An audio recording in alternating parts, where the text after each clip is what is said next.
estamos hablando la historia, la leyenda de 12 tribus. Pues estamos hablando de dioses tribales, no hay que buscarle mucho. Se cortó el video y ahorita vamos a continuar con esa misma secuencia, pero antes hay que analizar otros puntos. Si hablamos de tribus, de sus dioses tribales, estamos hablando del hombre con una sabiduría tribal. Su sabiduría, su conocimiento estaba relacionado con el campo, las cosechas. Sus dioses eran de la fertilidad y la cosecha, por eso no hay que ver con morbo estas imágenes, porque no son nuestros tiempos. Vamos a ver nosotros cómo se inventaron o se crearon. Mejor los invito a que ustedes lo busquen. Cómo se inventaron o se crearon las figuritas, los monitos de su dios y su diosa. Cómo inventaron también a su sacerdote, un fulano que iba pasando por ahí, les pidió comida, trabajo y lo pusieron de sacerdote. Toda esa invención, ese relato, de verdad, si yo lo digo va a parecer grosero o que estoy inventando, mejor léanlo en Jueces, los capítulos 17 y 18 completos. De verdad, léanlos completos. Se van a divertir y van a ver a qué le tenemos miedo nosotros. Estas pobres criaturas no sabían ni cómo se llamaban.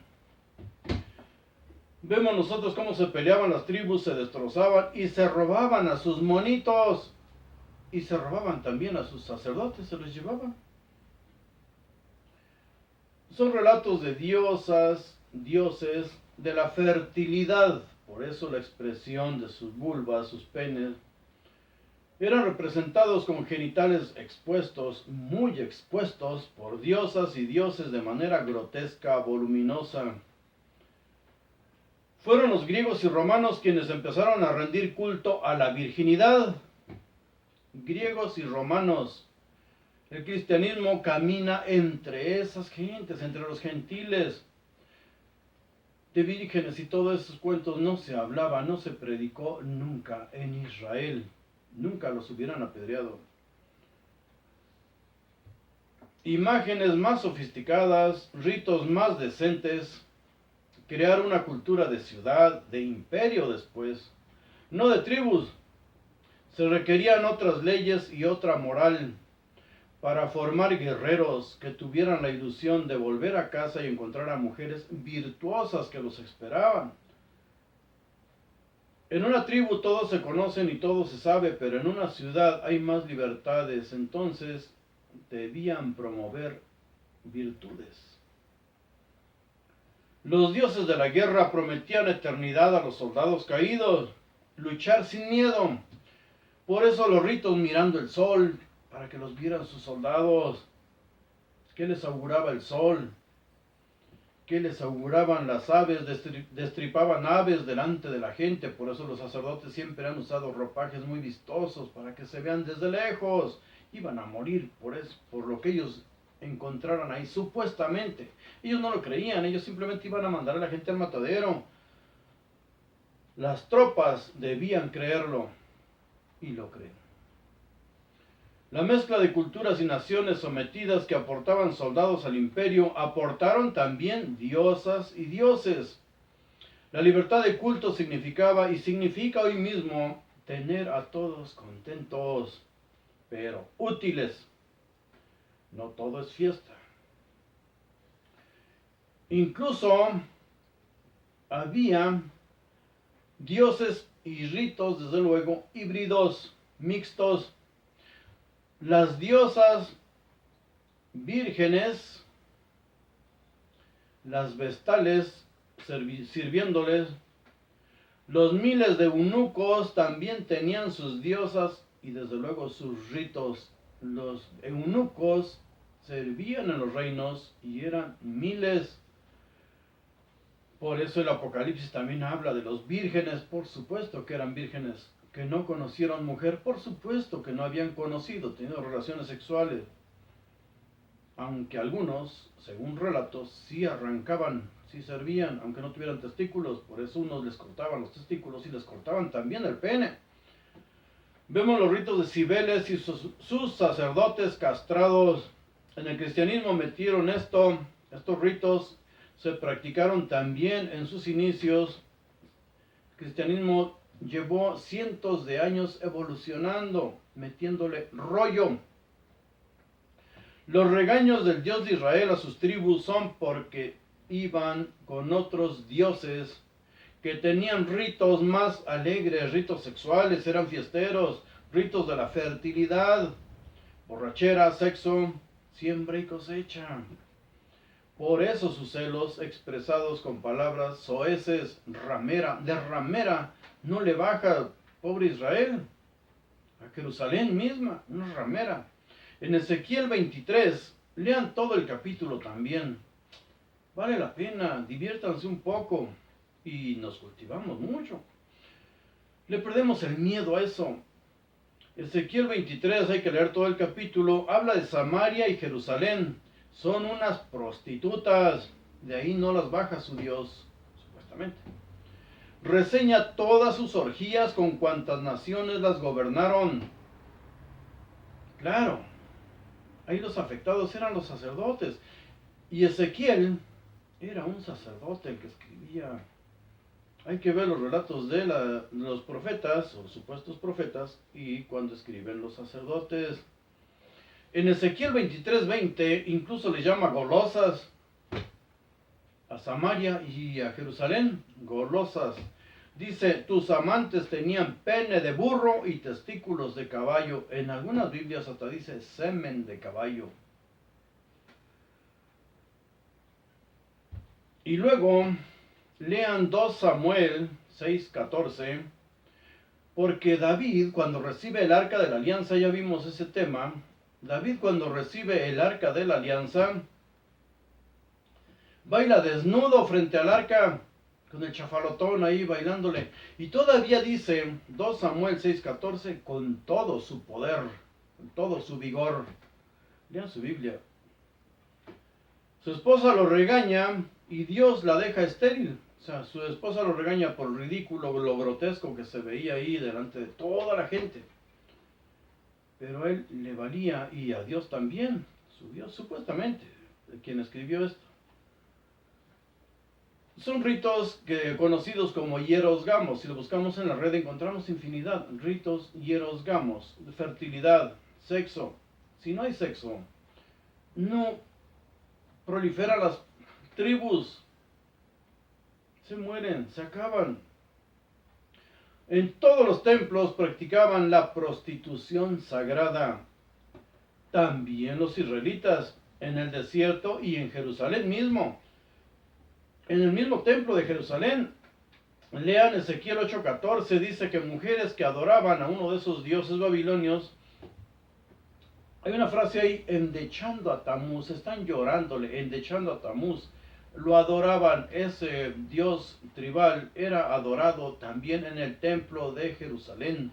Lean Ezequiel 8:14, adecuar nuestros pensamientos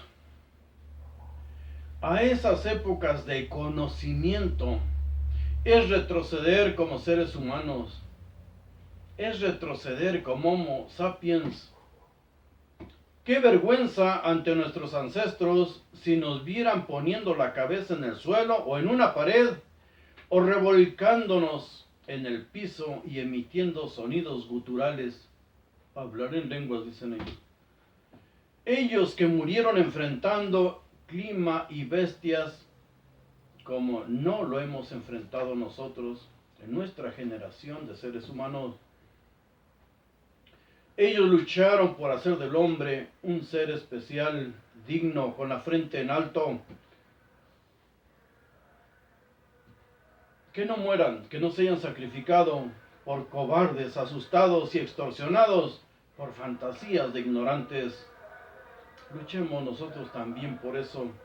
Que las generaciones que nos sigan no pasen por esto. Si tienes que morir, muere con la frente en alto. Si tienes que tomar un arma, tómala. Pero ya sabes que vas a matar a alguien. Para eso son las armas. Pero con dignidad. Con dignidad. Y es bueno saber por qué vas a ofrendar tu vida, pero no por fantasías. Y no vivir asustado toda la vida por cuentos que no tienen ningún fundamento. Analizan lo que hemos estudiado hasta ahorita, no tienen ningún fundamento. Los sumerios conocían matemáticas superiores a las del hombre actual. ¿Fantasía? Hay registros arqueológicos que demuestran que la trigonometría, que muchos ni siquiera sabemos cómo se come, y el cálculo eran dominados más de 1000 años antes que Pitágoras y otros sabios griegos. Busquemos en la red, ya está liberada toda esta información. Esto, Plimpton 332, Plimpton 332, para que veamos qué conocimientos están desempolvando ahí. Y nosotros no sabemos ni sumar. Desde luego encontramos todos los mitos del diluvio, que no fue uno sino tres, y no se le llama diluvio, sino simples mini glaciaciones o algo ocurría con el clima. Hasta Sargón, el cuento del que después inventan a Moisés. Si leemos acerca de Sargón, encontramos el mismo cuento de Moisés.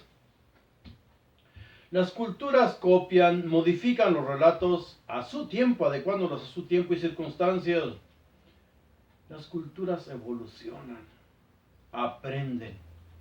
¿Y nosotros?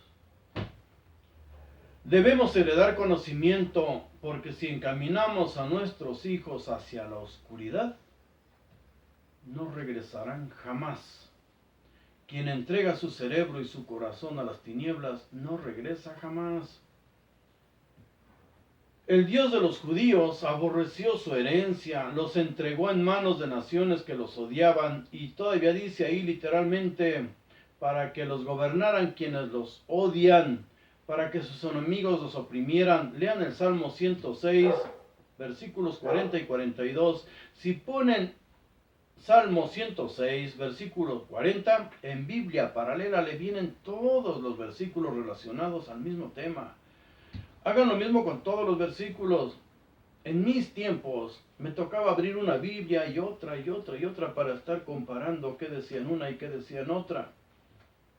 Por eso tantas Biblias. Bueno, algunas me las han regalado, muchas gracias. Para que vea yo la verdad, dicen algunos. Gracias. Perdón. Desde luego, no era su Dios quien escribía esto, no era su Dios quien decía esto, era la ignorancia de sus ancestros y todavía siguen aferrados en una ilusión siempre fallida. Analicemos lo visto. Aquí dice que el verdadero dueño del trono de Yahvé, lo que hemos visto en videos anteriores y dónde nos quedamos nosotros. El verdadero dueño del trono de Yahvé es Silo. Cuando el arca estuvo en Silo. Silo fue la primera capital del reino de Israel. Estuvo ahí 369 años. Ahora viene lo laborioso. Esto necesitamos verlo una y otra vez para quitarnos de la cabeza tanta cosa, tanta ilusión y tontería. El territorio pertenecía a la heredad de Efraín, no la de Judá. La de Judá y sus herederos, los herederos de Judá, serían provisionales. Esto es muy importante, esto es muy profundo. Bien, ese territorio, Shiloh, hoy es Cisjordania. Shiloh, o Silo, fue destruido por orden de Yahvé, Yod-Hei-Vab-Hei, como lo pronuncian. Lo vimos en Jeremías 7:12. El arca del pacto en Shiloh, con su carga de 5 ratoncitos de oro y 5 almorranas de oro. Tengo las imágenes, pero se ve asqueroso. Eso era lo que tenía el arca de la alianza según la Biblia, no según Spielberg. Según la Biblia, eso es lo que contenía el arca. Dejemos tanta fantasía que nos ha metido el cine y la iglesia. 5 ratones, 5 almorranas. Ya lo tratamos en otros videos, pueden buscarlo. El territorio de Efraín estaba en el norte, junto al territorio de Dan. Los Galileos, tierra de Galileos, tierra de tremendos hombres guerreros.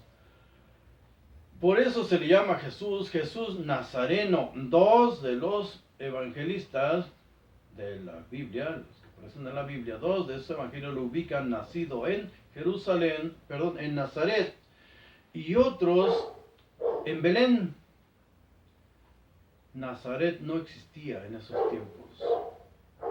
Entonces, quienes escribieron esto o ignoraban que Nazaret no existía, o sabían que el verdadero y último Mesías, el último heredero de ese trono, el último rey, el último gobernante, sería de esa región de Galilea, no de Judea. ¿Por qué? Vamos a ver por qué. Pero antes, aclaremos esto. Jerusalén se encuentra en el territorio heredado a Benjamín, no a Judá. O sea, no hay ninguna base para relacionar a Jerusalén con el Mesías, ni a Jerusalén con el verdadero dueño de ese trono. Jerusalén se encuentra cuando distribuyeron las tribus, no cuando se acomodaron todos los escritos después. Jerusalén se encuentra en el territorio heredado a Benjamín, no a Judá. Y resulta que Benjamín fue una tribu destruida por orden de Yahvé. Se le llamó Judá a todos esos territorios después del regreso de Babilonia. Jerusalén es la tierra de Benjamín, no de Judá. Efraín fue el segundo hijo de José. José, el hijo más pequeño de Jacob. Efraín fue hermano también de Manasés. Pues bien, aquí viene lo realmente importante. Efraín nació en Egipto y fue hijo de una egipcia. Y también nos aclaran los relatos que esa egipcia se llamaba Senat, pero lo más importante, era hija de Potífera, un sacerdote egipcio. Si a Shiloh, a ellos ha de volver el trono, es de ellos sangre egipcia, ritos egipcios, Isis, Ra y Horus, el cristianismo. Analicemos todo esto de manera profunda, seria. Recordemos que esta es una charla. Esto no es para nada dogmático, pero es muy interesante. Cuando Moisés impone el culto a su Dios, fue después de una guerra fratricida, fue después de ordenar una matanza. Ahí tenemos a Yahshua haciendo una matanza de sus hermanos. Yahshua, Josué, porque Yahshua se pronuncia Josué, se traduce como Josué. Jesús es un nombre grosero y es totalmente de origen griego, no hebreo. Pues bien, el cristianismo nace de una secta judía no aceptada por muchos. Huyen de los judíos y crecen entre los paganos.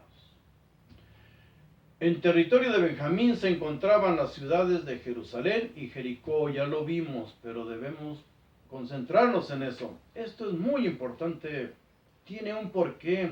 Los judíos que crearon el cristianismo en verdad tenían armas para argumentar, de verdad. Volver a los ritos de Egipto, porque a Shiloh le pertenece en definitiva el reino, el trono, y de Shiloh viene su sangre, su descendencia de egipcios, y su rito obvio también, si era un sacerdote Potífera el que les dio esas enseñanzas, lo dice la Biblia. Bueno, la tribu destruida por Yahvé en Génesis 21-28, hay que leer completo los capítulos 19 y 21. ¿Por qué ordenó Dios, Jehová, destruir esa tribu? Hoy hay incluso mexicanos que dicen que andan buscando las 12 tribus de Israel en México. Por favor. ¿Qué diría Jehová si se diera cuenta de eso? Pondría cara de meme. ¿Yo? Busquen a Huitzilopochtli, busquen a los descendientes de Iztaccíhuatl, busquen a los descendientes de Quetzalcóatl. No a ellos, por favor. Pues bien, ese relato del por qué se destruyó o se ordenó destruir esa tribu de Benjamín, lean todos los capítulos completos de Génesis 21 y 28.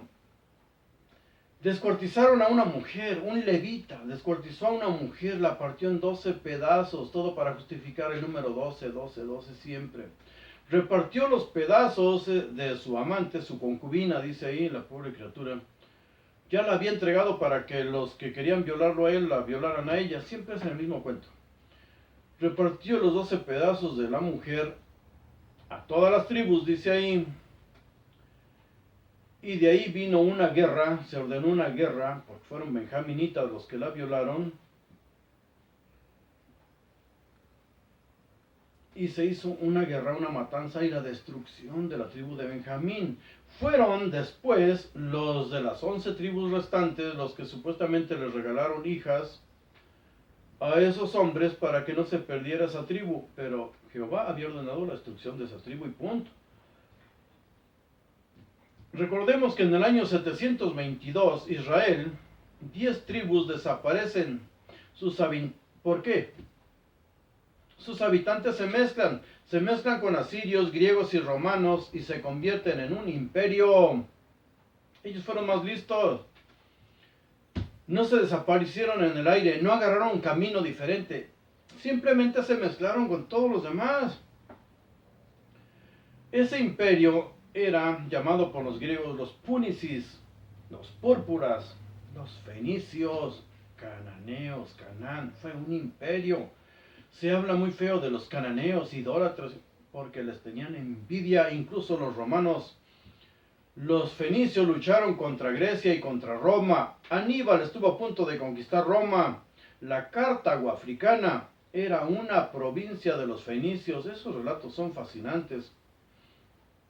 Las 10 tribus no desaparecieron, se fusionaron, se mezclaron sus genes con personas que no eran semitas, venían de África, de Europa, lo que es Europa, obvio, lo que es África, de Babilonia. Se mezclaron con todo el mundo.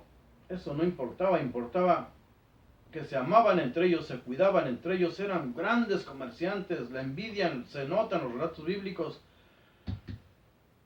Ni los genetistas los pueden encontrar, no pueden hacer una selección de genes, ya no existen.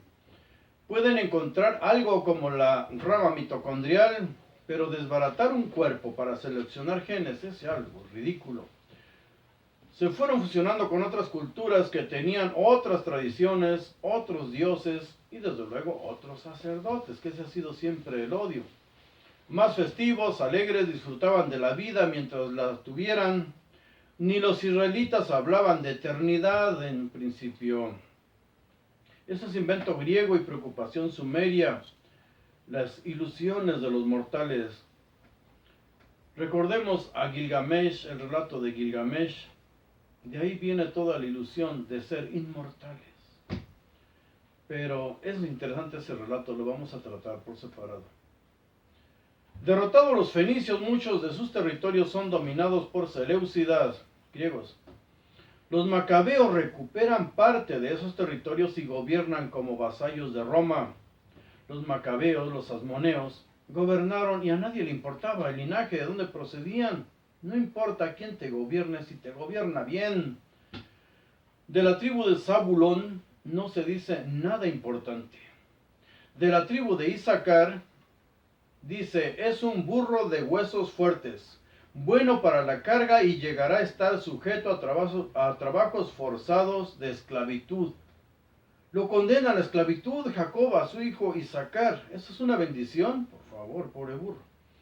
En Génesis 49, versículos 14 y 15 dice de la tribu de Dan, juzgará a su pueblo, Dan, los galileos, no nos perdamos de vista, Dan, juzgará a su pueblo como una de las tribus de Israel.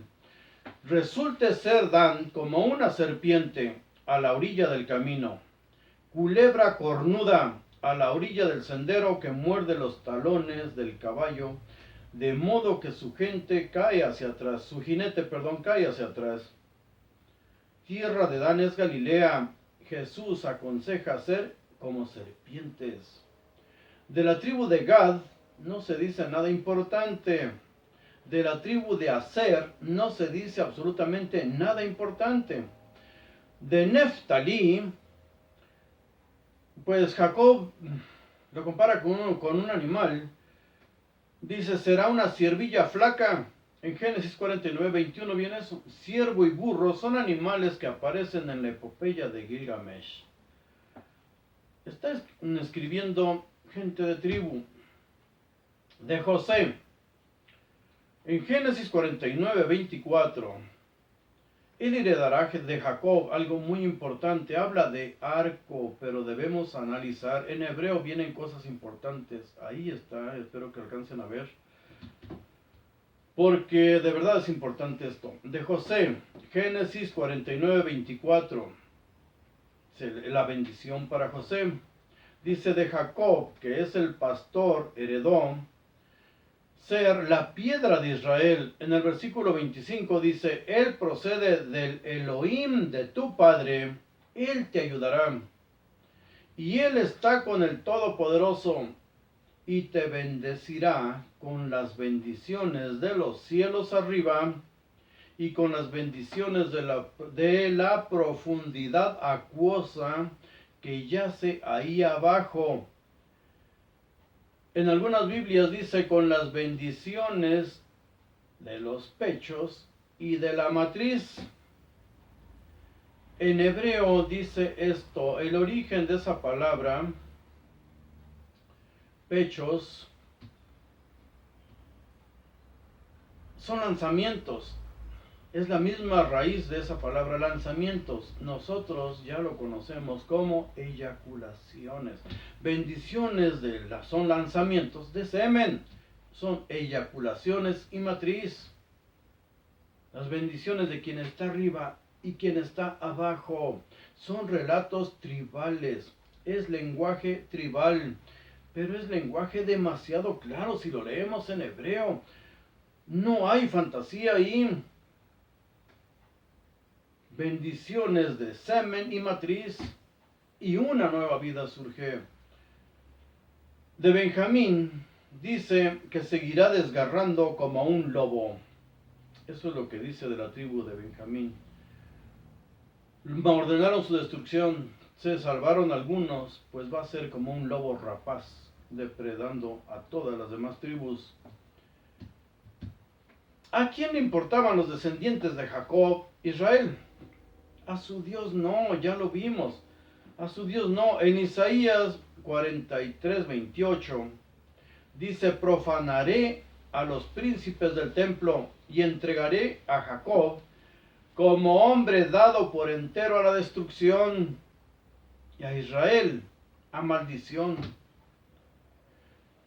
Claro, no falta quien alegue que en Isaías 44, 2, que ya es el segundo Isaías el que escribe ahí, pone a su Dios como voluble, porque ahí dice que se arrepiente, y literalmente dice, esto ha dicho Yahvé tu hacedor y tu formador, que siguió ayudándote desde la matriz, otra vez.